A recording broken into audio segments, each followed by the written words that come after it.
ಆತ್ಮೀಯ H16 news ಅರ್ಥಾತ್ ಹೇ ಸೀತಾರಾಮಗೆ ಸ್ವಾಗತ. ನಾನು ನಿಮ್ಮವ MI ಅಥವಾ ಮಲ್ಲಪ್ಪ ಜೋತಾವರ್. ಆತ್ಮೀಯರೇ, ಇವತ್ತು ನಮ್ಮ ಬೆಳಗಾವಿಯ ಅಂದರೆ DCC ಬ್ಯಾಂಕಿನ ಕುರಿತಾಗೆ ಏನೇನೋ ನಡೀತಾ ಇದ್ದಾವೆ ನೀವು ನೋಡ್ತಾ ಇದ್ದೀರಿ.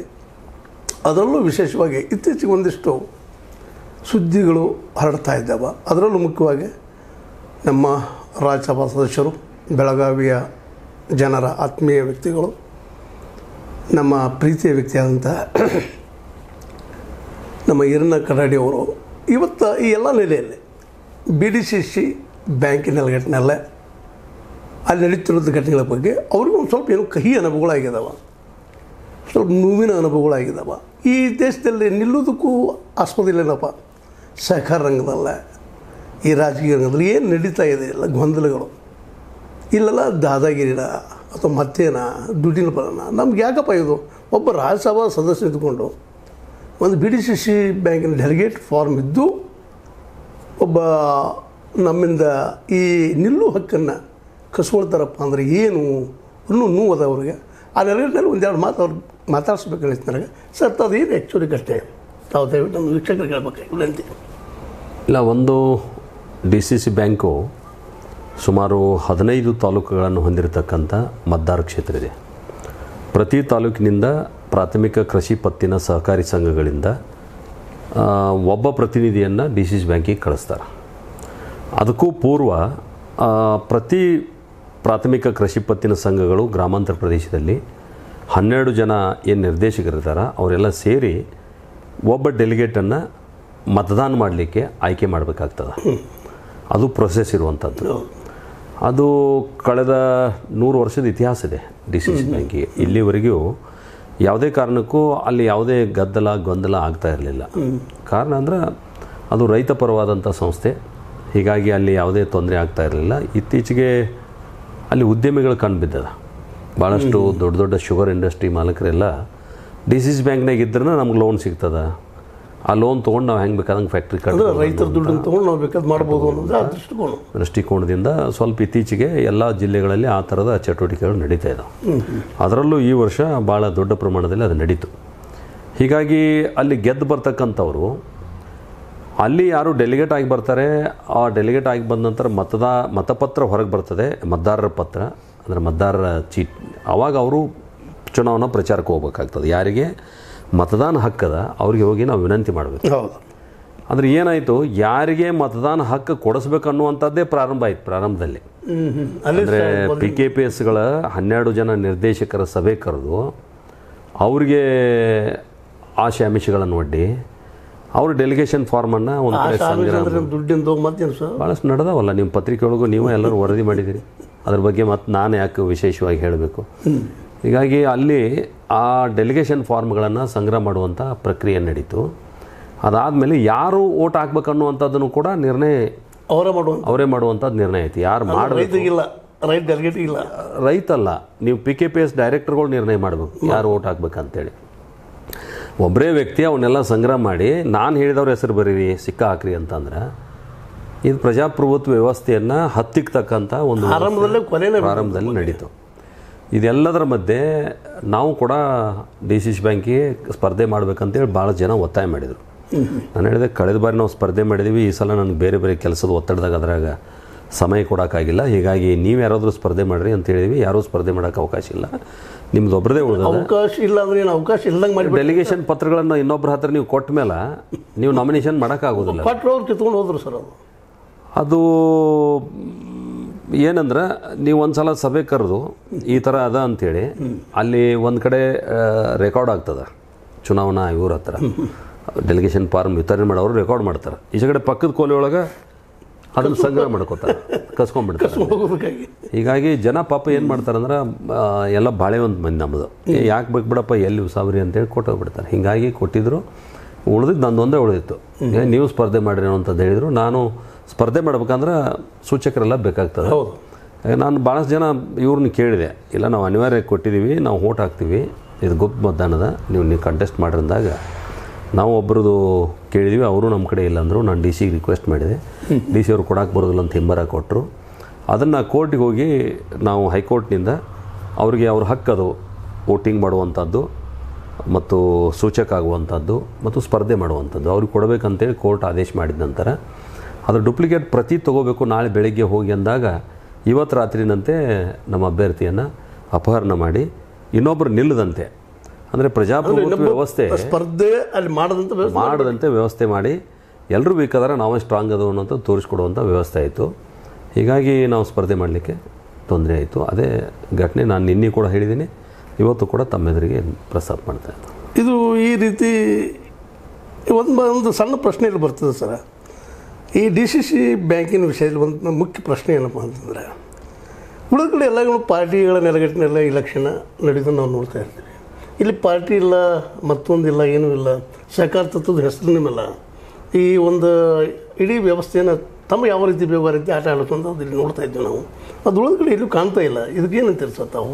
ಒಂದು ಕರ್ನಾಟಕ ರಾಜ್ಯದಲ್ಲಿ ಬೆಳಗಾವಿ ಜಿಲ್ಲೆ ಬಹಳ ವಿಚಿತ್ರ ರಾಜಕೀಯ ಪರಿಸ್ಥಿತಿ ಇದೆ. ಅದು ಯಾಕೆ ಹೇಳ್ತಾ ಇದ್ದೀನಿ ಅಂದರೆ, ಸಹಕಾರಿ ಸಂಸ್ಥೆ ಚುನಾವಣೆ ಬಂದಾಗ ನಾವೆಲ್ಲ ಪಾರ್ಟಿಯವರು ಒಂದು ಅಂತೇಳಿ ಕೂಡುವಂಥದ್ದು ಮತ್ತು ಉಳಿದಂಥ ಚುನಾವಣೆ ಬಂದಾಗ ಅಡ್ಜಸ್ಟ್ಮೆಂಟ್ ಪಾಲಿಟಿಕ್ಸ್ ಮಾಡುವಂಥದ್ದು. ಅದರ ಪರಿಣಾಮನ ಇವತ್ತು DCC ಬ್ಯಾಂಕ್ ಚುನಾವಣೆಯಲ್ಲಿ ನಾವು ಕಾಣ್ತಾ ಇದ್ದೀವಿ. ಯಾರು ರೈತ ಪರವಾಗಿ ಚಿಂತನೆ ಮಾಡಬೇಕು, ಯಾರು ಆ ಬ್ಯಾಂಕಿನ ಚಿಂತಕರಾಗಬೇಕು, ಅವ್ರನ್ನ ಜನ ಆರಿಸಿ ಕಳಿಸ್ಬೇಕಾಗ್ತದೆ. ಆದರೆ ಜನರು ಕೂಡ ತಮ್ಮ ಹಕ್ಕಿನಿಂದ ಸರ್ ನಿಮಗೆ ನಿಲ್ಲುವಂಥ ಹಕ್ಕನ್ನು ನಿಮ್ದು ಕಸ್ಕೊಂಡ್ಬಿಟ್ಟಂಥವ್ರು ಪಾಪ ಜನಸಾಮಾನ್ಯ ಪರಿಸ್ಥಿತಿ ಏನಂತದಕ್ಕೆ ಅದನ್ನೇ ನಾನು ಅದನ್ನೇ ಹೇಳ್ತಾ ಇದ್ದೀನಿ. ಜನ ಕೂಡ ತಮ್ಮ ಹಕ್ಕನ್ನು ಮೂಲಭೂತದಲ್ಲಿ ಕಳ್ಕೋಬಾರದು. ಎಲ್ಲಿ ನಿಮಗೆ ಮತದಾನ ಮಾಡುವಂಥ ಅವಕಾಶ ಇದೆ, ನಿಮ್ಮ ಡೆಲಿಗೇಷನ್ ಫಾರ್ಮನ್ನು ಇನ್ನೊಬ್ಬರ ಕೈ ಕೊಡುವಂಥದ್ದು ಎಷ್ಟು ಸರಿ ಅನ್ನುವಂಥದ್ದು ಒಂದು ವಿಚಾರ ಮಾಡ್ಕೋಬೇಕು. ಒಂದು. ಎರಡನೇದು, ಬೇರೆ ಜಿಲ್ಲೆಗಳಲ್ಲಿ ಸಹಕಾರ ಭಾರತಿ, ನಮ್ಮದು BJP ಸಹಕಾರ ಭಾರತಿ ಸಂಘಟನೆ ಮೇಲೆ ಚುನಾವಣೆ ನಡೀತಾವೆ ಬೇರೆ ಜಿಲ್ಲೆಗಳಲ್ಲಿ. ನಮ್ಮ ಜಿಲ್ಲೆಯಲ್ಲಿ ಸಹಕಾರ ಭಾರತಿ ಇಲ್ಲ. ಇಲ್ಲಿ ಹಣಬಲ ತೋಳ್ಬಲ ಅದರ ಮೂಲಕನ ಚುನಾವಣೆ ನಡೆಯುವಂಥದ್ದು ನಾವು ನೋಡ್ತಾ ಇದ್ದೀವಿ ಇತ್ತೀಚೆಗೆ. ಇದೊಂದು ಕೆಟ್ಟ ಪರಂಪರೆ, ಕೆಟ್ಟ ಬೆಳವಣಿಗೆ ಅಂತ ಹೇಳಲಿಕ್ಕೆ ನಾನು ಬಯಸ್ತೇನೆ. ಹೀಗಾಗಿ ಪಾರ್ಟಿ ಕೂಡ ಆ ದಿಕ್ಕಿನಲ್ಲಿ ಯೋಚನೆ ಮಾಡಬೇಕಾದಂಥ ಅನಿವಾರ್ಯತೆ ಇದೆ. ನೋಡೋಣ ಮುಂದಿನ ದಿವಸ. ಪ್ರಶ್ನೆ ಮೂಡುವಂಥ ಸರ್, DCC ಬ್ಯಾಂಕ್ ನೆಲೆಗಟ್ಟಿನಲ್ಲಾಗಲಿ ಇಲ್ಲೇ ರಾಜಕೀಯ ನೆಲೆಗಟ್ಟಿನಲ್ಲಾಗಲಿ, ನೀವು BJPಗರು, ನೀವು MP ಆಗಿದ್ದೀರಿಲ್ಲ, ಅವರು BJPಗರು MLA ಆಗಿದ್ದಾರೆ. ಇವರು ನಿಮ್ಮಲ್ಲಿ ಈ ಒಂದು ರೀತಿ ಘಟನೆ ನಡೆಯೋದಕ್ಕೆ ಅಥವಾ ಈ ಒಂದು ಡೆವಲಪ್ಮೆಂಟ್ ಆಗೋದಕ್ಕೆ ಕಾರಣ ಏನಂತೀರಿ ಸರ್? ತಾವೇ ನೋಡ್ಕೊಳ್ತಾ ಇದ್ದೀರಲ್ಲೇ? ಇಲ್ಲ, ಇವೆಲ್ಲ ಒಂದು ಸಂಘಟನೆಯ ಆಧಾರ ಮೇಲೆ ನಡೆದು ಅಂತಂದ್ರೆ ಸಂಘಟನೆಯೊಳಗೆ ಚರ್ಚೆ ಆಗ್ತಾವೆ. ಸಂಘಟನೆಯೊಳಗೆ ಯಾರು ಎಷ್ಟು ವರ್ಷದಿಂದ ಕೆಲಸ ಮಾಡಿದ್ದಾರೆ, ಯಾರಿಗೆ ಎಲ್ಲಿ ಅವಕಾಶ ಸಿಕ್ಕವ, ಯಾರಿಗೆ ಅವಕಾಶ ಸಿಕ್ಕಿಲ್ಲ ಅನ್ನೋದ್ರ ಬಗ್ಗೆ ಚರ್ಚೆ ಆಗ್ತದೆ ಸಂಘಟನೆಯೊಳಗೆ. ಇದು ಸಂಘಟನೆ ಆಧಾರದ ಮೇಲೆ ಆಗ್ತಾಯಿಲ್ಲ, ವ್ಯಕ್ತಿಯ ಆಧಾರದ ಮೇಲೆ ಈ ರೀತಿ ಆಗೋದ್ರಿಂದ ಏಕಪಕ್ಷೀಯ ನಿರ್ಣಯಗಳಾಗ್ತಾವೆ. ಹೀಗಾದಾಗ ಅನಿವಾರ್ಯವಾಗಿ ಯಾರ್ಯಾರಿಗೆ ಬೇಕೋ ಅವ್ರು ಕಂಟೆಸ್ಟ್ ಮಾಡ್ತಾರೆ. ಸಂಘರ್ಷ ಸಹಜವಾಗಿ ಅಲ್ಲಿ ಹಾಗೆ ಆಗ್ತದೆ. ಇಂಥ ಸಂಘರ್ಷ ಬಂದಾಗ ಮತ್ತು ನಿಮ್ಮ ಏರಿಯಾದಾಗ ಈ ಭಾಗದಲ್ಲಿ ಆಯಿತು, ಇನ್ನುಳಿದ ಕಡೆ ಆಯಿತು, ವಿಶೇಷವಾಗಿ ಡೆವಲಪ್ಮೆಂಟ್ ಆಗೋದು ಕಷ್ಟ ಆಗ್ತದೆ ಜನಸಾಮಾನ್ಯರದು. ಅವರ ಆರ್ಥಿಕ ಪರಿಸ್ಥಿತಿ ಆಯಿತು, ಮತ್ತೇನಾಯಿತು, ಮತ್ತು ಇನ್ನೂ ಅಭಿವೃದ್ಧಿಗಳಾಯಿತು, ಅದು ಕಷ್ಟ ಆಗ್ತದೆ. ಕೇವಲ ನಿಮ್ಮ ಫಾರ್ವರ್ಡ್ಸ್ ಕಡೆ ಹೆಲ್ಪ್ ಆಗುವಂಥದ್ದು ಬೇಡ, ಅವ್ರ ಫಾರ್ವರ್ಡ್ಸ್ ಕಡೆ ಹೆಲ್ಪ್ ಆಗುವಂಥದ್ದು ಆಗಬಾರ್ದಲ್ಲ. ಎಲ್ಲರಿಗೂ ಆಗುವಂಥದ್ದು ಬೆಳವಣಿಗೆ ಆಗಬೇಕಾಗಿತ್ತಲ್ಲ ಸರ್? ನಾನು ಒಬ್ಬ ರಾಜ್ಯಸಭಾ ಸದಸ್ಯನಾಗಿ ಪ್ರಾರಂಭದಿಂದ ಪಕ್ಷದ ಒಬ್ಬ ನಿಷ್ಠಾವಂತ ಕಾರ್ಯಕರ್ತನಾಗಿ ನಾನು ಕೆಲಸ ಮಾಡ್ತೀನಿ. ನಾನು ನನ್ನ ಬೆಂಬಲಿಗರು ಅವ್ರ ಬೆಂಬಲಿಗರು ಅಂತ ನಾನು ಯಾವತ್ತೂ ನೋಡೋದಿಲ್ಲ. ಒಂದು ನಮ್ಮ ಪಾರ್ಟಿ ಬೆಂಬಲ ನೋಡಬೇಕಾಗ್ತದೆ, ಇಲ್ಲ ಸಾರ್ವತ್ರಿಕವಾಗಿ ಯಾರಿಗೆ ಅವಶ್ಯಕತೆ ಇದೆ ಅವ್ರಿಗೆ ನಾವು ಸಹಾಯ ಮಾಡಬೇಕಾಗ್ತದೆ. ಕೇವಲ ಪಕ್ಷದ ಹೆಸರು ಮೇಲೆ ಪಕ್ಷದ ಕಾರ್ಯಕರ್ತರಿಗೆ ಅಷ್ಟೇ ಕೊಡಲಿಕ್ಕೆ ಇದು ಸಾಧ್ಯ ಆಗೋದಿಲ್ಲ ಯಾವುದೇ ಸರ್ಕಾರಿ. ಮತ್ತು ರಾಜ್ಯಸಭಾ ಸದಸ್ಯದಿಂದ ಏನಿರ್ತದೆ, ಜಾಸ್ತಿ ಕಾನೂನು ಮಾಡುವಂಥದ್ದು, ಎಲ್ಲಿ ದೆಹಲಿಯೊಳಗೆ ಕುಂತು ಕಾನೂನನ್ನು ಜಾರಿಗೆ ತರುವಂಥದ್ದು. ನನ್ನ ಲೋಕಸಭಾ ವ್ಯಾಪ್ತಿಯೊಳಗೆ ನಾನೇನೇನು ಕೆಲಸ ಮಾಡಬೇಕಾಗಿತ್ತು ಅದನ್ನು ಕೇಂದ್ರ ಸರ್ಕಾರದಿರ್ಬೋದು, ರಾಜ್ಯ ಸರ್ಕಾರದಿರ್ಬೋದು ಮತ್ತು MP ಲ್ಯಾಡ್ ಇರ್ಬೋದು, ಸಂಸದರ ಪ್ರದೇಶಾಭಿವೃದ್ಧಿ ನಿಧಿ ಇರ್ಬೋದು, ಆ ನಿಧಿಯನ್ನು ವ್ಯವಸ್ಥಿತವಾಗಿ ಬಳಸಿಕೊಳ್ಳುವಲ್ಲಿ ನನ್ನ ಸಂಪರ್ಕಕ್ಕೆ ಯಾರು ಬಂದಾರ, ಯಾರು ವಿನಂತಿ ಮಾಡಿದಾರೆ, ಅದೆಷ್ಟು ಜುನಿಯನ್ ಅದ, ಯೋಗ್ಯ ಇದ್ದಂಥ ಕೆಲಸಕ್ಕೆ ನಾನು ನೀವು ಅವ್ರ ಬೆಂಬಲಿಗರು ಇವ್ರ ಬೆಂಬಲಿಗರು, ನೀವು ಆ ಪಾರ್ಟಿ ಈ ಪಾರ್ಟಿ ನಾನು ಎಂದೂ ಹೇಳಿಲ್ಲ.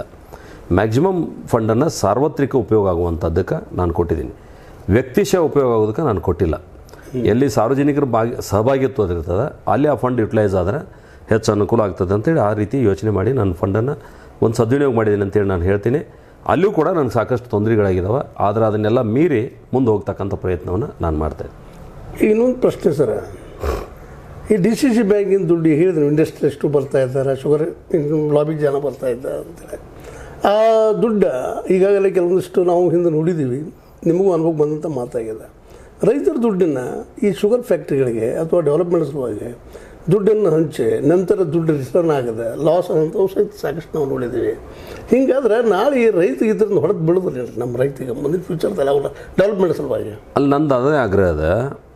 ನಾವು ರೈತ ಅಂದರೆ ಒಂದು ಉತ್ಪಾದಕ ವಲಯ, ರೈತ ಅಂದರೆ ಎಲ್ಲರಿಗೂ ಕೆಲಸ ಮಾಡ್ತಕ್ಕಂಥ ಒಂದು ಕ್ಷೇತ್ರ. ಬೇರೆ ಯಾವುದೇ ಕ್ಷೇತ್ರಕ್ಕೆ ನೀವು ಹೋದರೂ ಸ್ಕಿಲ್ಡ್ ವರ್ಕರ್ ಬೇಕು.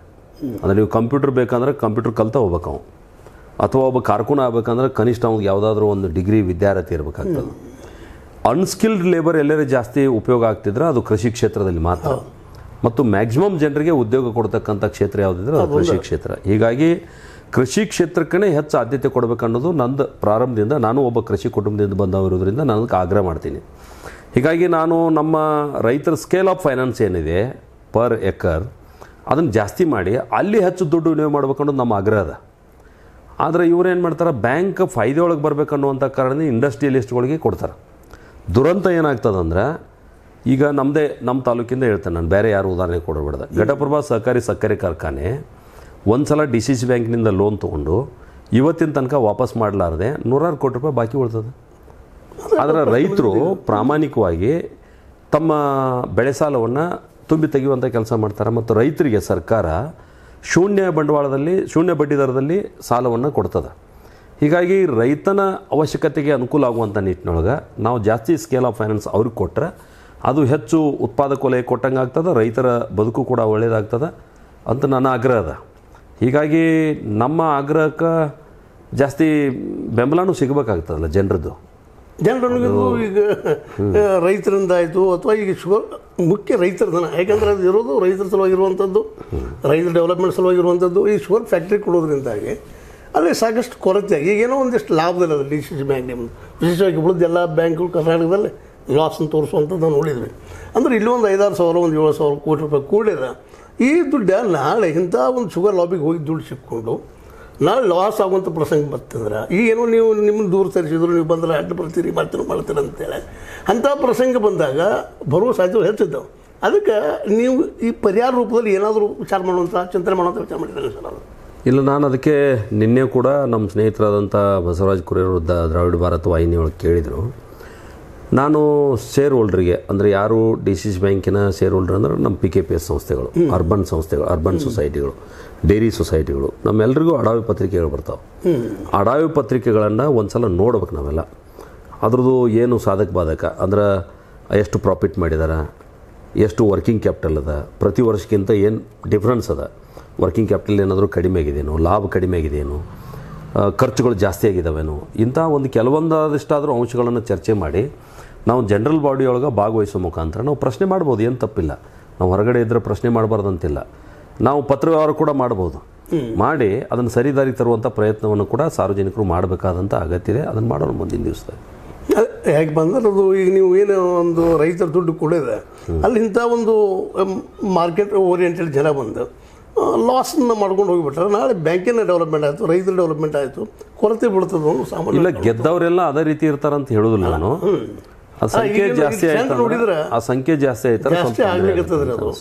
ಮತ್ತು ಇವತ್ತು ಅದು ಜಾಸ್ತಿ ಆಗಿ ಅಂಥವ್ರ ಕೈಯಲ್ಲೇ ಇದು ಅದು ಆಡಳಿತ ಹೋಯ್ತಪ್ಪ ಅಂತ. ಇಲ್ಲ, ಜನ ಹೆಚ್ಚು ಚರ್ಚೆ ಮಾಡಿದ್ರೆ ಅವರು ಅಲರ್ಟ್ ಇರ್ತಾರೆ, ಗೆದ್ದವ್ರಿಗೆ ಒಂದು ಬೈಂಡಿಂಗ್ ಆಗ್ತದೆ. ಹೀಗಾಗಿ ಒಳ್ಳೇದು ಮಾಡ್ಬೋದು. ಮಾಡಲಿಲ್ಲ ಅಂದ್ರೆ ಅವಾಗ ಪ್ರಶ್ನೆ ಮಾಡೋಣ. ಈಗಾರೆ ಗೆದ್ದಾರೆ, ನಾವು ಈಗ ತಕ್ಷಣ ಇಲ್ಲ ಹಂಗೆ ಮಾಡ್ತೀರಿ ಹಿಂಗೆ ಮಾಡ್ತೀರಿ ಅಂತ ಹೇಳೋಕ್ಕಾಗೋದಿಲ್ಲ. ಇನ್ನೂ ಕೇವಲ ಒಂದು 5-6 ಜನ ಗೆದ್ದಾರೆ, ಇನ್ನೂ 10 ಜನ ಗೆಲ್ಲಬೇಕಾಗಿದೆ. ಆ ಟೋಟಲ್ ರಿಸಲ್ಟ್ ಬಂದಮೇಲೆ ಒಳ್ಳೆ ಕೆಲಸ ಮಾಡ್ರಿ ಅಂತ ವಿನಂತಿ ಮಾಡೋಣ. ಮಾಡಲಿಲ್ಲ ಅಂದರೆ ಅವು ಪ್ರಶ್ನೆ ಮಾಡೋಕ್ಕೆ ನಮ್ಗೆ ಸಹಜವಾಗಿ ಅವಕಾಶ ಇದೆ. ಒಟ್ಟಲ್ಲಿ ನಮ್ಮದು ವಾಹಿನಿ ಮುರುಗಿ ಕೇಳುವಂಥದ್ದು ಏನಪ್ಪ ಅಂತಂದ್ರೆ, ರೈತರಿಗೆ ಅನ್ಯಾಯ ಆಗುವ ಸಂದರ್ಭದಲ್ಲೇ ತಾವಿದ್ದಂಥವರು ಅದರ ನೇತೃತ್ವ ವಹಿಸಿ ಆ ಹೋರಾಟವನ್ನು ಯಾರೂ ಇರಲ್ಲ, ಅದು ಮುಖ್ಯ ಅಲ್ಲಿಲ್ಲ. ನಮಗೆ ರೈತರ ಬದುಕು ಉಳಿಬೇಕಾಗಿ ಹೌದೌದು ಮುಂದೆ ಮುಖ್ಯ. ಅದಕ್ಕಿಂತ ಮುಖ್ಯವಾಗಿ ರೈತರಿಗೆ ಒಂದು ಮಾರ್ಕೆಟ್ ಸಿಗಬೇಕಾಗಿದೆ. ಯಾಕೆ ಮಾರ್ಕೆಟ್ ಇಲ್ಲದಕ್ಕನ ರೈತ ಇವತ್ತು ಒದ್ದಾಡ್ತಾ ಇದ್ದಾನೆ. ಯಾವುದೋ ಬೆಳೆಗೆ ಆದರೂ ಸಹಿತ ಅದ್ರಲ್ಲಿ ಕಬ್ಬು ಬಂದರೂ ಸಹಿತ ಕಬ್ಬು ಏನಪ್ಪ ಅಂದ್ರೆ ನಿಮಗೆ ಗೊತ್ತದೆ, ಇವತ್ತು 1 ಟನ್ ಬೆಳಿಬೇಕಾದ್ರೆ ಎಷ್ಟು ಖರ್ಚು ಬರ್ತದೆ ಒಬ್ಬ ರೈತಗೆ, ನಾವು ಎಷ್ಟು ಕೊಡ್ತೀವಿ ಅವ್ರಿಗೆ ಇವತ್ತು ಮುಂದೆ ಇದ್ದಂಥದ್ದು. ಪ್ರತಿಯೊಂದು ಟನ್ನಿಗೂ ಒಬ್ಬ ರೈತರಿಗೆ 1,000 ಲಾಸ್ ಆಗ್ತಿರ್ತದೆ. ಈ ನೆಲಗಟ್ಟಿನಲ್ಲೇ ಉಳಿದ ಬೆಳೆಗಳಿಗೂ ಸಹಿತ ಮಾರ್ಕೆಟ್ ಆಗುವಂಥ ವ್ಯವಸ್ಥೆನ ಈ PKPS ಮೂಲಕ ಅಥವಾ DCC ಬ್ಯಾಂಕ್ ಮೂಲಕ ತರು ಪ್ರದೇಶದಲ್ಲೇ ನೀವು ನಿಮ್ಮ ವಿಚಾರಗಳನ್ನ ಒಂದು ಸ್ವಲ್ಪ ಹಂಚ್ಕೊಳ್ತಾ ಇದ್ದಾರೆ ಇಲ್ಲ. ನನ್ನ ಚಿರಂಜೀವಿ ಸತೀಶ್ ಅವರು ಲಾಸ್ಟ್ ಟೈಮಲ್ಲಿದ್ದಾಗ ಅರ್ಬನ್ ಸೊಸೈಟಿಯಿಂದ ಬಂದಿದ್ದರು ಅವ್ರು ಗೆದ್ದು. ಅರ್ಬನ್ ಸೊಸೈಟಿದ ಪಾತ್ರ ಭಾಳ ದೊಡ್ಡದಿರೋದಿಲ್ಲ ಅಲ್ಲಿ. ಆದರೂ ಕೂಡ PKPSಗಳಿಗೆ 150 ಬಗೆಯ ವ್ಯವಹಾರಗಳನ್ನು ಮಾಡ್ಬೋದಂತೇಳಿ ಅಮಿತ್ ಶಾ ಅವರು ದೇಶದ ಸಹಕಾರ ಮಂತ್ರಿಗಳಾದ ನಂತರ ಅವರು ಜಾರಿಗೆ ತಂದಂಥ ಯೋಜನೆಗಳನ್ನು ನಮ್ಮೆಲ್ಲ PKPSಗೆ ಜಾರಿಗೆ ತರಬೇಕಂತೇಳಿ ಪ್ರಾಮಾಣಿಕವಾದಂಥ ಪ್ರಯತ್ನವನ್ನು ಮಾಡಿದರು. ಅದಕ್ಕೂ ಕೂಡ ಸಾಕಷ್ಟು ಅಡೆತಡೆಗಳು ಸ್ಥಳೀಯವಾಗಿ ಆಗಿದ್ದಾವೆ. ಹೀಗಾಗಿ ನಾನು ಈಗ ವಿನಂತಿ ಮಾಡ್ತೇನೆ, ನಾವು ಕೇವಲ ಡೈರೆಕ್ಟರ್ ಇದ್ದಾಗ ಅಷ್ಟೇ ಮಾಡಬೇಕಂತಲ್ಲ, ಎಲ್ಲ PKPS ಚೇರ್ಮನ್ಗಳು ಡೈರೆಕ್ಟರ್ಗಳದ್ದು ಸಭೆ ಕರೆದು ಈ ಥರದ ವಿವರಗಳನ್ನು ಅವರಿಗೆ ಕೊಟ್ಟು ಯಾವ ರೀತಿ ನಮ್ಮ ಕೋಆಪರೇಟಿವ್ ಸಂಸ್ಥೆ ಮುಂದುವರಿಬೇಕು. ಉದಾಹರಣೆಗೆ ಕೇವಲ DCC ಬ್ಯಾಂಕ್ ಕೊಟ್ಟಿತ್ತು, ನಾವು ತಂದು ಅದನ್ನು ರೈತರಿಗೆ ಹಂಚಿದ್ದೀವಿ, ಕೇವಲ ಮಧ್ಯದಲ್ಲಿ ಒಂದು ಏಜೆನ್ಸಿ ಆಗಲಾರ್ದ ರೈತನ ಉಳಿಮೆಗೆ ಬೇಕಾದಂಥ ಎಲ್ಲ ಸಲಕರಣೆಗಳನ್ನು ಅವ್ರು ಇಟ್ಕೋಬೋದು. ಯಾವುದು PKPS ಸೊಸೈಟಿಯವರು ಕೃಷಿ ಉಪಕರಣಗಳನ್ನು ಅಥವಾ ರೈತನ ರಾಶಿ ಮಾಡ್ತಕ್ಕಂಥ ಮಷೀನ್ಗಳನ್ನು ಇಟ್ಕೊಂಡು ರೈತನ ರಾಶಿಗಳನ್ನು ಸ್ವಚ್ಛ ಮಾಡುವಂಥ ಮಷೀನ್ಗಳನ್ನು ಇಟ್ಕೊಳ್ಳುವಂಥದ್ದು, ಸ್ಪ್ರೇ ಮಾಡುವಂಥದ್ದು, ಸ್ಪ್ರೇಯರ್ ಮಷೀನು, ಡ್ರೋನ್ ಸ್ಪ್ರೇಯರ್ ಇರ್ಬೋದು, ಈ ರೀತಿ ತಾಡ್ಪತ್ರಿ ಕೊಡುವಂಥದ್ದು ಇರ್ಬೋದು, ಅಥವಾ ಗ್ಯಾಸ್ ಏಜೆನ್ಸಿ ಇರ್ಬೋದು, ರೇಷನ್ ಅಂಗಡಿಗಳಿರ್ಬೋದು, ಬಟ್ಟೆ ಅಂಗಡಿ ಇರ್ಬೋದು. ನಾವು ಎಲ್ಲ ಥರದ ಏನು ತಹಸೀಲ್ದಾರ್ ಕಚೇರಿಗೆ ಹೋಗ್ತಾರೆ ನಮ್ಮ ಜನ, ಯಾವುದೋ ಆರ್ಥಿಕ ಅಂದರೆ ಇನ್ಕಮ್ ಸರ್ಟಿಫಿಕೇಟ್ಗಳನ್ನು ತೊಗೊಳಕ್ಕೆ, ಜಾತಿ ಸರ್ಟಿಫಿಕೇಟ್ಗಳನ್ನು ತೊಗೊಳಕ್ಕೆ, ಆಧಾರ್ ಕಾರ್ಡ್ ಮಾಡಲಿಕ್ಕೆ ಅಥವಾ ನಮ್ಮ ಎಲೆಕ್ಷನ್ ಕಾರ್ಡ್ ಮಾಡಲಿಕ್ಕೆ, ಈ ರೀತಿ ಏನು ಬೇರೆ ಡಿಪೆಂಡ್ ಆಗ್ತಾರೆ ಅಂಥ ವ್ಯವಹಾರಗಳನ್ನು ಕೂಡ PKPS ಮುಖಾಂತರ ಮಾಡ್ಬೋದಾದಂಥ ಅನುಕೂಲಗಳನ್ನು ಕೇಂದ್ರ ಸರ್ಕಾರ ಕೊಟ್ಟಿದೆ. ಹೀಗಾಗಿ ಹೆಚ್ಚು ಜನರಿಗೆ ಉದ್ಯೋಗನೂ ಕೊಡ್ಬೋದು, ಆ ಗ್ರಾಮದ ಜನರ ಸೇವೆಯನ್ನು ಹೆಚ್ಚು ಪರಿಣಾಮಕಾರಿಯಾಗಿ ನಾವು ಮಾಡ್ಬೋದು. ಇದನ್ನೆಲ್ಲ ಮಾಡೋದ್ರ ಮುಖಾಂತರ ಅದನ್ನು ಮಾಡಬೇಕಂದ್ರೆ ಆ ಬ್ಯಾಂಕಿನ ಆ ಪ್ರಾಥಮಿಕ ಕೃಷಿ ಪತ್ತಿನ ಸಂಘದ ಬಂಡವಾಳನೂ ಹೆಚ್ಚು ಮಾಡ್ಕೋತ ಹೋಗ್ಬೇಕಾಗ್ತದೆ. ಹೆಚ್ಚು ಮಾಡಬೇಕಂದ್ರೆ ಹೆಚ್ಚು ಜನರಿಗೆ ಸಾಲ ಕೊಡಬೇಕಾಗ್ತದೆ. ಇವತ್ತೇನಾಗ್ಯದ, ಯಾದವಾಡದಂಥ ಒಂದು ದೊಡ್ಡ ನಗರದಲ್ಲಿ 4 PKPS ಇದ್ರೂ ಅಲ್ಲಿ ₹1 ಸಾಲ ಹಂಚೋಕ್ಕಾಗಿಲ್ಲ ನಮಗೆ. ಸುಮಾರು 50 ಕೋಟಿ ರೂಪಾಯಿ ನಾವು ಅಲ್ಲೇ ಹಂಚ್ಬೋದು.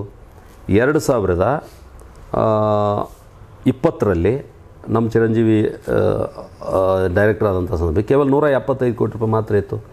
ಈಗ 400 ಎಷ್ಟೋ ಕೋಟಿಗೆ ತಂದು ನಿಲ್ಲಿಸಿದ್ದಾರೆ. ಅಂದರೆ ಸುಮಾರು 236 ಕೋಟಿ ರೂಪಾಯಿನ ಹೆಚ್ಚು ಮಾಡಿದ್ದೀನಿ ಅಂತ ಹೇಳ್ತಿದ್ರು. ಇದನ್ನು ಯಾಕೆ ನಿಮ್ಮ ಗಮನಕ್ಕೆ ತರ್ತೀನಿ ಅಂದರೆ, ನಾವು ಹೋರಾಟ ಮಾಡಿ ನಮ್ಮ ತಾಲೂಕಿಗೆ ಶೂನ್ಯ ಬಡ್ಡಿ ದರದ ಸಾಲ ಸಿಕ್ತು ಅಂತಂದ್ರೆ ಅದು ರೈತರಿಗೆ ಆರ್ಥಿಕ ಬೆಂಬಲ ಆಗ್ತದೆ ಮತ್ತು ಸಂಸ್ಥೆ ಬೆಳಲಿಕ್ಕೆ ಅವಕಾಶ ಸಿಗ್ತದೆ. ಕೇಂದ್ರ ಸರ್ಕಾರ ಗೋಡೌನ್ ಸ್ಕೀಮ್ ತಂದದ, ರಾಷ್ಟ್ರೀಯ ಉಗ್ರಾಣ ಯೋಜನೆ ಕೆಳಗಡೆ ಅಲ್ಲೂ ಕೂಡ ನಾವು 25% ಸಬ್ಸಿಡಿ ತೊಗೊಂಡು ಗೋಡೌನ್ ನಿರ್ಮಾಣ ಮಾಡೋದ್ರ ಮುಖಾಂತರ ರೈತರು ಬೆಳೆದಂಥ ಫಸಲನ್ನು ಅಲ್ಲಿ ತಂದು ಇಡಲಿಕ್ಕೆ, ಹೆಚ್ಚು ದರ ಸಿಕ್ಕಾಗ ವಾಪಸ್ ಒಯ್ದು ಮಾರಲಿಕ್ಕೆ ಈ ರೀತಿ ವ್ಯವಸ್ಥೆ ಮಾಡ್ಬೋದಂತ ಅನೇಕ ಯೋಜನೆಗಳಿದಾವೆ. ಅದನ್ನು ಡೈರೆಕ್ಟರ್ ಇದ್ದ ಮಾಡ್ಬೇಕಂತಿಲ್ಲ, ನಾವು ಜವಾಬ್ದಾರಿಯುತ ವ್ಯಕ್ತಿಯಾಗಿ ಇದನ್ನು ಜನರಿಗೆ ಮುಟ್ಟಿಸುವಂಥ ಪ್ರಯತ್ನ ಮಾಡ್ತೀವಿ. ಯಾರಾದ್ರೂ ಲಾಭ ತಗೊಳ್ಳಿ.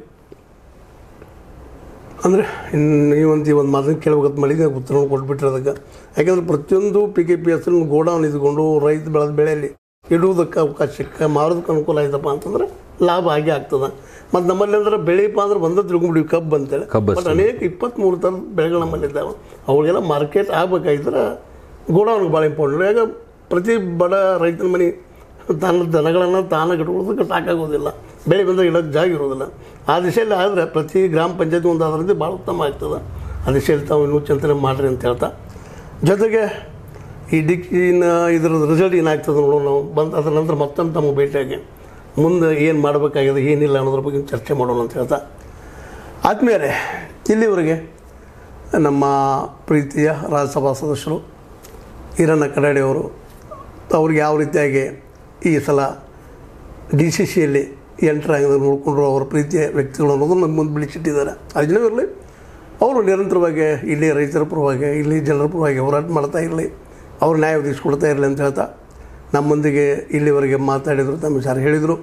ಜೊತೆಗೆ ಕೊನೆಯದಾಗಿ ಪ್ರಶ್ನೆಗೆ ಒಂದು ಉತ್ತರ ತಾವೇ ಹೇಳಿಬಿಟ್ರು, ನಾವು ಗೋಡೌನ್ಗಳನ್ನ ನಿರ್ಮಾಣ ಮಾಡ್ತಾ ಇರ್ತೀವಿ ಅಂತೇಳಿ. PKPSಗೆ ಆಗಿರ್ಬೋದು, ಗ್ರಾಮ ಪಂಚಾಯತ್ಗೆ ಆಗಿರ್ಬೋದು, ಅದನ್ನು ಮಾಡಿದರೆ ಮಾರ್ಕೆಟ್ ಗ್ರಾಮ ಪಂಚಾಯತ್ ಮಟ್ಟಕ್ಕೆ ಬಂತಪ್ಪ ಅಂತಂದ್ರೆ ಸಹಜವಾಗಿ ಈ ದೇಶದ ಆರ್ಥಿಕ ಬೆನ್ನೆಲುಬು ರೈತ ಗಟ್ಟಿ ಆಗ್ತಾನೆ, ಅನೇಕ ಜನರಿಗೆ ಉದ್ಯೋಗ ಲಭಿಸ್ತಾವೆ ಅನ್ನುವಂಥ ಮಾತನ್ನು ಈ ಸಂದರ್ಭ ನೆನಪಿಸಿ ಕೊಟ್ಟಿದ್ದಕ್ಕಾಗಿ ಅದಕ್ಕೂ ಧನ್ಯವಾದ ಹೇಳ್ತಾರೆ. ಸರ್ ಏನು ಮತ್ತೆ ಹೇಳಬೇಕು ಬಯಸ್ತಾರೆ? ಅಲ್ಲ, ಅಂದರೆ ಕೊನೆಗೆ ನಾನು ನಿಮ್ಮ ವಾಹಿನಿ ಮುಖಾಂತರ ಹೇಳಲಿಕ್ಕೆ ಬಯಸ್ತೇನೆ. ಇವತ್ತು ಮೇನ್ ಮೀಡಿಯಾ ಏನಿದೆ ಅದು ಕೇವಲ ರಾಜ್ಯ ಮಟ್ಟದ ರಾಷ್ಟ್ರೀಯ ಮಟ್ಟದ ಸುದ್ದಿಗಳನ್ನು ಮಾತ್ರ ಅವ್ರು ಬಿತ್ತರ ಮಾಡೋದ್ರಿಂದ ಗ್ರಾಮೀಣ ಪ್ರದೇಶದಲ್ಲಿ ಏನೇನು ಬದಲಾವಣೆ ಆಗ್ತಾ ಇದ್ದಾವೆ, ಏನೇನು ಕಷ್ಟ ಸುಖ ಹಂಚ್ಕೋಬೇಕು ಅನ್ನುವಂಥದ್ದು ಇವತ್ತು ಅನೇಕ ಯೂಟ್ಯೂಬ್ ಮುಖಾಂತರ ಭಾಳಷ್ಟು ಜನ ಇವತ್ತು ಇತ್ತೀಚೆಗೆ ನಾವು ನೋಡಿದ್ದೀವಿ. ಹುಕ್ಕೇರಿ ತಾಲೂಕಿನಲ್ಲಿ ನಡೆದಂಥ ವಿದ್ಯುತ್ ಸಹಕಾರಿ ಸಂಘದ ಚುನಾವಣೆಯಲ್ಲೂ ಕೂಡ ಯೂಟ್ಯೂಬರ್ಸೇ ಆ ಚುನಾವಣೆಯನ್ನು ನಿರ್ವಹಣೆ ಮಾಡಿದ್ದಾರೆ ಅನ್ನುವಂಥದ್ದು ನಾನು ಕೇಳಿದ್ದೀನಿ. ಹೀಗಾಗಿ ನಾನು ಈ ಸಾಮಾಜಿಕ ಮಾಧ್ಯಮಗಳಿಗೆ, ಸೋಷಿಯಲ್ ಮೀಡಿಯಾಗಳಿಗೆ, ಯೂಟ್ಯೂಬರ್ಸ್ಗಳಿಗೆ ನಾನು ವಿನಂತಿ ಮಾಡೋದು ಏನಂತಂದರೆ, ನಂದು ತಪ್ಪಿದ್ರೂ ನೀವು ಸಾರ್ವಜನಿಕವಾಗಿ ತಿಳಿಸ್ರಿ, ನಮ್ಮದು ಒಳ್ಳೇದಿದ್ರೂ ನೀವು ಸಾರ್ವಜನಿಕವಾಗಿ ತಿಳಿಸ್ರಿ. ಈ ಸಾರ್ವಜನಿಕ ಪ್ಲಾಟ್ಫಾರ್ಮ್ಯಾಗ ಈ ರೀತಿಯಾದಂಥ ಚರ್ಚೆಗಳಾದಾಗ ಒಂದಿಷ್ಟು ಸಮಸ್ಯೆಗಳಿಗೆ ಪರಿಹಾರ ಕಂಡುಕೊಳ್ಳಿಕ್ಕೆ ನಮ್ಗೆ ಸಾಧ್ಯದ. ಆ ನಿಟ್ಟಿನೊಳಗೆ H16 ಹೇ ಸೀತಾರಾಮ್ ಚಾನಲ್ ಕೂಡ ಭಾಳ ದಿನಗಳಿಂದ ಪ್ರಯತ್ನ ಮಾಡ್ತಾಯಿದೆ. ಯಾಕಂದ್ರೆ ನಿಮಗೆ ಹೇಳಿಬಿಡೋದು ಅಷ್ಟೇ ಅಲ್ಲ, ನಿಮಗೂ ಕೂಡ ಒಂದು ಚಾನಲ್ ನಡೆಸ್ಬೇಕಂದ್ರೆ ಸಾಕಷ್ಟು ಒತ್ತಡಗಳಿದ್ದಾವೆ, ಸಾಕಷ್ಟು ಕಷ್ಟಗಳಿದಾವೆ. ಅದನ್ನೆಲ್ಲ ಮೀರಿ ಮಾಡುವಂಥ ಸಂದರ್ಭದಲ್ಲಿ ನಾವು ನಿಮ್ಮ ಜೊತೆಗಿರ್ತೇವೆ. ನನ್ನ ವಿನಂತಿ ಇಷ್ಟ, ನೀವೆಲ್ಲರೂ ಒಟ್ಟಿಗೆ ಆಗಿ ಒಂದು ಒಳ್ಳೆಯ ಸ್ವಸ್ಥ ಸಮಾಜವನ್ನು ಕಟ್ಟಲಿಕ್ಕೆ ನಾವೆಲ್ಲರೂ ಪ್ರಯತ್ನ ಮಾಡಬೇಕಾಗಿದೆ. ಕೇವಲ ರಾಜಕಾರಣ ಅಧಿಕಾರ ಗಳಿಸೋದು ಅಷ್ಟೇ ಅಲ್ಲ, ಅಧಿಕಾರ ಇಲ್ಲ ಅಂದ್ರೂ ಕೂಡ ಜನರ ಸೇವೆ ಮಾಡಲಿಕ್ಕೆ ಸಾಕಷ್ಟು ನಮ್ಗೆ ಅವಕಾಶಗಳಿದಾವೆ. ಅದು ಯಾವಾಗ ಅಧಿಕಾರದಾಗಿರ್ತೀವಿ ಅವು ಡೆವಲಪ್ಮೆಂಟ್ ಮಾಡ್ತೀವಿ, ರೋಡ್ ಮಾಡ್ತೀವಿ, ಗಟರ್ ಮಾಡ್ತೀವಿ, ಮತ್ತೊಂದು ಮಾಡ್ತೀವಿ. ಯಾವಾಗ ಅಧಿಕಾರದಾಗ ಇಲ್ಲ ಅಂದ್ರೂ ಕೂಡ ನಾವು ಡೆವಲಪ್ಮೆಂಟ್ ಕೆಲಸ ಬಿಟ್ಟು ಕೂಡ ಬೇರೆ ಬೇರೆ ದಾರಿ ತೋರಿಸುವಂಥ ಕೆಲಸ ನಮ್ಮ ಕಡೆ ಇದೆ. ಜನರಿಗೆ ಯಾರು ಅಸಹಾಯಕರಿದಾರ, ಅಸಹಾಯಕರಿಗೆ ಶಕ್ತಿ ತುಂಬತಕ್ಕಂಥ ಅಥವಾ ಯಾರಿಗೆ ಗೊತ್ತಿಲ್ಲದಂಥ ಸ್ಕೀಮ್ಗಳ ಬಗ್ಗೆ ಅವ್ರಿಗೆ ತಿಳುವಳಿಕೆ ಕೊಟ್ಟು ಆ ಯೋಜನೆಗಳು ಅವ್ರಿಗೆ ಮುಟ್ಟುವಂಥ ಈ ರೀತಿಯಾದಂಥ ಕೆಲಸ ಕೂಡ ಮಾಡಲಿಕ್ಕೆ ನಮ್ಗೆ ಅವಕಾಶ ಇದಾವೆ. ಮತ್ತು ನಾನು ಕೂಡ ಅನೇಕ ಸಂಘ ಸಂಸ್ಥೆಗಳನ್ನು ಕಟ್ಟಿದ್ದೀನಿ ನಮ್ಮ ತಾಲೂಕಿನಲ್ಲಿ. ನಮ್ಮದೇ ಒಂದು ಮಹಾಲಕ್ಷ್ಮಿ ಸೌಹಾರ್ದ ಸಹಕಾರಿ ಸಂಘದ ಸುಮಾರು 100 ಕೋಟಿ ರೂಪಾಯಿಗಿಂತ ಹೆಚ್ಚು ವರ್ಕಿಂಗ್ ಕ್ಯಾಪಿಟಲ್ ಅದರದ. ಹೋದ ವರ್ಷನೇ ನಾವು 405 ಕೋಟಿ ರೂಪಾಯಿ ವ್ಯವಹಾರ ಮಾಡಿದ್ದೀವಿ. ಮತ್ತು ಪ್ರಾಥಮಿಕ ಕೃಷಿ ಪತ್ತಿನ ಸಂಘದ ಅಧ್ಯಕ್ಷ ಕೂಡ, ನಾನು ಸಂಸ್ಥಾಪಕ ಅಧ್ಯಕ್ಷರಾಗಿ ಅಲ್ಲಿಯೂ ಕೂಡ ಒಳ್ಳೆಯ ವ್ಯವಹಾರವನ್ನು ನಾವು ಮಾಡ್ತಾಯಿದ್ದೀವಿ. ಅದರ ಜೊತೆಗೆ ನಾವು ಡೈರಿ ಸೊಸೈಟಿದ ಹಾಲು ಉತ್ಪಾದಕ ಸಹಕಾರಿ ಸಂಘದ ಅಲ್ಲಿಯೂ ಕೂಡ ನಾನು ಒಂದು ಸ್ವಂತ ಕಟ್ಟಡವನ್ನು ನಿರ್ಮಾಣ ಮಾಡಿ ಸುಮಾರು 50 ಲಕ್ಷ ರೂಪಾಯಿ ಅದರದ್ದು ಡಿಪಾಸಿಟ್ ಇಡುವಂಥ ವ್ಯವಸ್ಥೆಯನ್ನು ಕೂಡ ನಾನು ಇವತ್ತು ಮಾಡಿದ್ದೀನಿ. ಅದರ ಜೊತೆಗೆ ಒಂದು FPO ಅದ, ಸಾರ್ವಜನಿಕ ಸೇವಾ ಕ್ಷೇತ್ರದಲ್ಲಿ ಕೆಲಸ ಮಾಡಲಿಕ್ಕೆ. ಅದರ ಜೊತೆಗೆ ಇತ್ತೀಚೆಗೆ ಒಂದು NGO, ಮೊದಲಿಂದ NGO ಅದ, ಇತ್ತೀಚೆಗೆ FPO ಮಾಡಿದ್ವಿ. FPO ಅಂದರೆ ರೈತ ಉತ್ಪಾದಕ ಸಂಸ್ಥೆ. ಯಾವ ರೈತ ತಾನು ಬೆಳೆಯನ್ನು ಬೆಳಿತಾನೆ ಆ ಬೆಳೆಗೆ ಮೌಲ್ಯವರ್ಧನೆ ಮಾಡೋದ್ರ ಮುಖಾಂತರ ಅವ್ನು ಮಾರ್ಕೆಟಿಗೆ ಬರ್ಬೇಕು ಅನ್ನುವಂಥದ್ದಿದೆ. ನನಗೇನು MP ಇದ್ರನ್ನ ಕೆಲಸ ಮಾಡಬೇಕು, MLA ಇದ್ರನ್ನ ಕೆಲಸ ಮಾಡಬೇಕು ಅನ್ನುವಂಥದ್ದಿಲ್ಲ. ಈ ರೀತಿ ರೈತರನ್ನ ಸರಿದಾರಿಗೆ ತರ್ತಕ್ಕಂಥ, ಅವ್ರಿಗೆ ಒಳ್ಳೆಯ ಮಾರ್ಗದರ್ಶನ ಮಾಡ್ತಕ್ಕಂಥ ಕೆಲಸ ಕೂಡ ನನ್ನ ಕಡೆಯಿಂದ ಆಗ್ತಾವೆ. ಬರುವಂಥ ದಿವಸದಾಗ ಅದನ್ನೆಲ್ಲ ಮಾಡ್ತಾ ರಾಜಕಾರಣ ಮಾಡ್ತೀವಿ. ರಾಜಕಾರಣ ಇದು ನಮ್ಮ ಹೊಟ್ಟೆ ತುಂಬಿಸೋ ಉದ್ಯೋಗ ಅಲ್ಲ ಅಂತ ನಾನು ತಿಳ್ಕೊಂಡೇನೆ. ಜನರ ಸೇವೆ ಮಾಡೋಕ್ಕೆ ಭಗವಂತ ನಮ್ಗೆ ಕೊಟ್ಟಿರ್ತಕ್ಕಂಥ ಒಂದು ಅವಕಾಶ ಅಂತ ನಾನು ಭಾವಿಸ್ತೀನಿ. ಹೀಗಾಗಿ ನಾನು ಉಳಿದ ಕೆಲಸನೂ ಕೂಡ ಮಾಡ್ತೀನಿ. ಅದ್ರ ಬಗ್ಗೆ ಮುಂದಿನ ದಿವಸ ನಾವೆಲ್ಲ ಮಾತಾಡೋಣ, ಚರ್ಚೆ ಮಾಡೋಣ. ರೈತರನ್ನ ಜಾಗೃತಿ ಮಾಡಿದ್ರೆ, ಜನಸಾಮಾನ್ಯರನ್ನ ಜಾಗೃತಿ ಮಾಡಿದ್ರೆ ರಾಜಕಾರಣ ಒಂದು ಸುದ್ದ ಆಗ್ಲಿಕ್ಕೆ ಸಾಧ್ಯ ಇದೆ ಅನ್ನುವಂಥದ್ದು ನನ್ನ ಭಾವನೆ ಇದೆ. ಅದಕ್ಕೆ ನೀವು ಕೂಡ ಕೈ ಜೋಡಿಸ್ರಿ, ನಿಮ್ಮ ಜೊತೆಗೆ ನಾವು ಇರ್ತೀವಿ. ಇಂಥ ವಿಚಾರಗಳನ್ನು ಹೆಚ್ಚು ಬಿತ್ತರ ಮಾಡಿರಿ ಅನ್ನುವಂಥದ್ದು ಕೂಡ ವಿನಂತಿಯನ್ನು ಮಾಡಿ, ನೀವೇನು ಬಂದು ನನ್ನ ವಿಷಯವನ್ನು ಜನರಿಗೆ ಮುಡಿಸ್ತಾ ಇದ್ದೀರಿ, ನಿಮಗೆ ಮತ್ತೊಮ್ಮೆ ನನ್ನ ಹೃತ್ಪೂರ್ವಕವಾದ ಧನ್ಯವಾದಗಳನ್ನು ತಿಳಿಸ್ತೀವಿ. ತಾವು ಮನೆಗೆ ಹೇಳಿದ ಮಾತನ್ನು ಆಲ್ರೆಡಿ ನಾವು ಮಾಡ್ತಾನೂ ಇದ್ವಿ, ಒಂದು ಎಷ್ಟು ಸಾಧ್ಯನೋ ನಮ್ಮ ಕಡೆಯಿಂದ. ಯಾಕಂದ್ರೆ ಪ್ರತಿ ರೈತ ಪಾಪ ನಮ್ಮಲ್ಲಿ ವಿಶೇಷವಾಗಿ ಹೆಬ್ಬಟ್ಟಿನವನಿರೋದ್ರಿಂದಾಗಿ ಅವನನ್ನು ಮೋಸ ಮಾಡುವಂಥ ಜನನೂ ಭಾಳ ಬಿಟ್ಟಿದ್ದಾರೆ ಇವತ್ತು. ಯಾಕಂದರೆ ಬೆನ್ನೆಲುಬು, ನಮ್ಮ ದೇಶದ ಬೆನ್ನೆಲುಬು ಬಂತು ಪಾಪ, ಅವ್ನು ಬೆನ್ನೆಲುಬು ಮುರಿದು ನಾವು ನೋಡ್ತಾ ಇದ್ದೀವಿ. 4,000 ರೂಪಾಯಿ ಒಂದು ಟನ್ನಿಗೆ ಖರ್ಚು ಬಂದರೆ 300 ರೂಪಾಯಿ ಕೊಡುವಂಥ ಜನ ಇದ್ದಾರೆ ಇವತ್ತು. ಪ್ರತಿ ಟನ್ನಿಗೆ 1,000 ರೂಪಾಯಿ ಲಾಸ್ ಮಾಡಿಕೊಂಡು ನಗ್ತಾ ಇರ್ತಾನೆ. ಅಂಥ ರೈತ ಜನ ನಮ್ಮ ಉದ್ಯೋಗ ಸೃಷ್ಟಿ ಮಾಡೋದು ಅವರೇ. ಗಾಂಧೀಜಿಯವರು ಹೇಳಿದಂಥ ಮಾತು ಭಾಳ ಸತ್ಯದದು. ಆ ದಿಶೆಯಲ್ಲಿ ನೀವು ಈಗ ಹೇಳಿದ ಮಾತು ಕೇಳಿ ನಮ್ಗೆ ಖುಷಿಯಾಗಿದೆ. ಆ ದಿಶೆಯಲ್ಲಿ ನೀವು ಏನು ಮೂಮೆಂಟ್ ಮಾಡ್ತೀರಿ ಅದರ ಪ್ರತಿಯೊಂದನ್ನು ಜನರಿಗೆ ಮುಟ್ಟಿಸುವಂಥ ಕೆಲಸ ಮಾಡೋಣ. ಜೊತೆಗೆ ಎಲ್ಲರಿಗೂ ಶಿಕ್ಷಣ ಫ್ರೀಯಾಗಿ ಸಿಗುವಂಥದ್ದಾಗಲಿ, ಮುಂದಿನ ದಿನಗಳಲ್ಲಿ ಎಲ್ಲರೂ ಕಲಿಯುವಂಥದ್ದಾಗಲಿ. ಯಾಕೆಂದರೆ ಶಿಕ್ಷಣ ನಮ್ಮನ್ನು ಬದಲಾಯಿಸೋದು. ಅಂಬೇಡ್ಕರ್ ಹೇಳಿದ್ದು ಅದನ್ನು, ಗಾಂಧೀಜಿಯವರು ಹೇಳೋದು ಅದನ್ನು, ಅನೇಕ ಮಹನೀಯರು ಹೇಳೋದು ಅದನ್ನು. ಆ ದಿಶೆಯಲ್ಲಿ ನೀವು ಇನ್ನೂ ಅಷ್ಟು ಪ್ರಯತ್ನ ಮಾಡಿರಿ. ನಿಮ್ಮ ಜೊತೆಗೆ ನಾವು ಇದ್ದೀವಿ, ನಮ್ಮ ಜೊತೆ ನೀವು ಇದ್ದೀರಿ, ಕೂಡ್ಕೊಂಡು ಒಳ್ಳೆಯ ಸಮಾಜ ಕಟ್ಟುವಂಥ ಪ್ರಯತ್ನ ಮಾಡೋಣ ಅಂತ H16 ನ್ಯೂಸ್ ಅರ್ಥಾತ್ ಹೇ ಸೀತಾರಾಮ್ ಸತ್ಯದ ಕೈಗಳಲ್ಲಿ ವಂದನೆಗಳು.